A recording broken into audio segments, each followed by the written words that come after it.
Hey everyone, Ben Legacy here, back in action. Thank you guys for tuning in once again. Please like and subscribe, and I appreciate it if you leave a comment, maybe ring that bell one time, and thank you guys for all the love. Today we're going to talk about Bitcoin, and we're going to break it down where we can maybe understand it, the lay can understand it just a little bit simpler. Now for me, I've been into Bitcoin for about 2 years now, and a little bit late to the game, but better late than never. Anyway, let's get into this about Bitcoin. I want to get to the details. Bitcoin was incepted in 2008 by Satoshi Nakamoto, and this was one fella who basically did some coding and basically developed the model, a mathematical equation and fixtures and quantum computing to develop this cryptocurrency called Bitcoin. So Bitcoin is actually one of many cryptocurrencies. So it is digital cash, in other words. So you can spend it. It is not tangible where you can touch it as such, but you can see the numbers transfer between your phone or something like your laptop or something like that. So one thing about Bitcoin, you cannot own it in your hand. Once again, it is completely digital. And one good thing about Bitcoin, it gets all the middlemen out. No fees, no banks, no any type of holdings of any sort, and you get your money right then and there.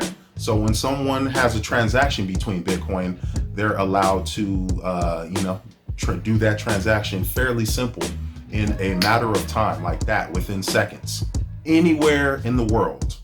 Also, another good tip, Bitcoin allows over 2 billion people, okay, peep this, 2 billion people to have economic power in the back of their pocket. That's pretty amazing, I must say. So it is revolutionary. It, like I said, it was incepted in 2008 by Satoshi Nakamoto. This one fella, he's pretty unknown. No one knows him. No one has laid eyes. People have claimed to be him, but really, no one is dead set that one person is that guy. It could be a group. We just don't know. But anyway, about Bitcoin, I think it opened, I don't remember the details, but it opened fairly low in 2008. The coins were like $8 of some sort. Now recently in 2021, we had a breakthrough this week, a couple of days ago or a few days ago, where it was close to 63,000, if not around there. So if you had put in back then, you can only imagine what that would come out today. Even if you put in a year or 2 years ago, that would be great, depending on the amount. But Bitcoin basically allows it easier. It allows for basically people to transact without getting all the bank cards, the credit cards, all the fees, as I said, and all that stuff involved. It's strictly between me and you. You do your own banking. That's what's tricky about Bitcoin. You do, and you are responsible for your own banking. So you know how you put your money in a bank and they do all this and fees and make sure no one steals your stuff? Bitcoin isn't like that. Bitcoin, once you purchase Bitcoin, you want to get a wallet. And your wallet, it's like a digital wallet. And your wallet is pretty much something like the real thing in real life. You put your money in your wallet, and that's where it's stored. So when you have your wallet, you have keys to your wallet. You have access to a set of keys, not literal keys. These keys are a series of numbers and letters. And if you lose them, they're gone forever. So you have the keys to your car. So basically just think of it in terms of that. You have all the power. Say if you put all your money into Bitcoin, took all your money out right now, out of the bank, put it into Bitcoin, invested, and whatever. Man, you're in charge of every last cent. You're in charge of every last cent. And if you lose the keys to that Bitcoin wallet, wherever you had stored it, that's all your funds right there. People have done it. It's still happening. and it could be very dangerous. So you want to lock your keys under lock and key and make sure they're very secured and somewhere no one could get them. That's a little bit long-winded on the keys. But anyway, that's pretty much the most important. If you don't have them keys, you don't got your money. Somewhat like I said, like the car. If you don't got the car, or if you don't got the keys, you ain't starting the car without the keys. But anyway, a little bit about the digital wallet. I don't want to confuse people, but the digital wallet is once you have Bitcoin or Litecoin or any type of cryptocurrency, you're able to put that in a wallet. Keep your money stored in a wallet.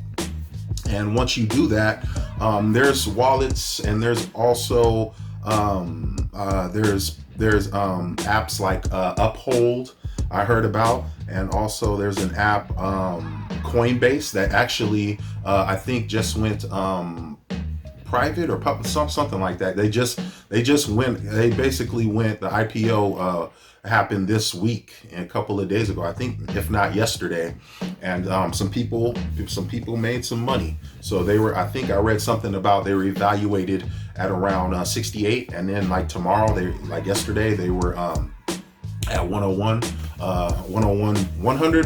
billion dollar evaluation. But that's Coinbase. That's just like a digital wallet where you can pretty much store your money. And also with those two cryptocurrency apps that I mentioned, and you can Google a bunch of stuff and where to keep your money and where to buy cryptocurrency. I started out buying cryptocurrency on Cash App, believe it or not, on Cash App. So if you have a Cash App, which most people have, they allow you to buy stocks in there. They allow you to even buy Bitcoin. So you can buy Bitcoin. You could buy Bitcoin right there with your Cash App. Everything linked up, boom. And then you want to get a wallet and pretty much transfer that. But the thing about Bitcoin, you don't want to be a fool about it. It's fairly something new. I personally believe that it will be the way of the world, like digital cash of some sort, even if it's Bitcoin or whatever, the government make it, whatever. We gonna have some type of cashless system in the future that will be regulated of some sort. And even Bitcoin is having some backlash because the big brother, they can't really stop this. It's something you can't stop. You got to turn off the whole internet and the whole wide world in order to stop something like this. So it could be dangerous. There's pros and cons about Bitcoin. Very, very prevalent with criminal use and criminal activity, but there's also good in it as well. So if you do have any questions about Bitcoin, do your research. I think they said you don't want to put, your total, your earnings and whatnot. I don't think you don't want to put the whole, put the whole bag in there. You might want to, play it safe, see how it goes, do your research. Everyone is an individual. Everybody's finances are different. So don't invest anything if you don't have the money to invest. If you're not willing to basically say, hey, when I invest this, if I lose it all, I'm willing to just eat that. It's not going to hurt me. It's not going to affect me of any sort. But I did basically just want to go through the Bitcoin and let you guys know what it's about. It could save people. So like I said, the people in Africa or something like that, it's helping because they're able to do that exchange. They're able to do the transactions. Maybe not for me and you specific, because there's banks available in there. But the world ain't just like America. We're 5% of the world's population. So a lot of the world still got to figure out about their monetary system and about their currencies and everything. There's money and there's also currency. Two different things. That's a whole nother video. We'll get to that. But about Bitcoin, it is good. It's only going up from inception. There's been some dips in here and there. We'll see if it gets to 100K per coin at the end of this year. I think that might be the target. but you probably heard of Dogecoin and Litecoin and Ethereum, and I think Ethereum is right behind Bitcoin. That's another big one you might want to look at as well. But I'm no big investor or anything like that. I just keep it real. I dabble in it, and I got some other stuff going on and trade currencies and whatnot. But as far as Bitcoin, don't hey, you know what I mean? Yeah, don't put the house up for it. So thank you guys for tuning in, and please don't forget to like and subscribe, and leave a comment below, share your feelings. And I did actually leave out a couple of things. I didn't want to get too in depth about the blockchain and whatnot, but once again, like I said, thank you guys. I really appreciate the love and the support, and don't forget to ring that bell. Thank you.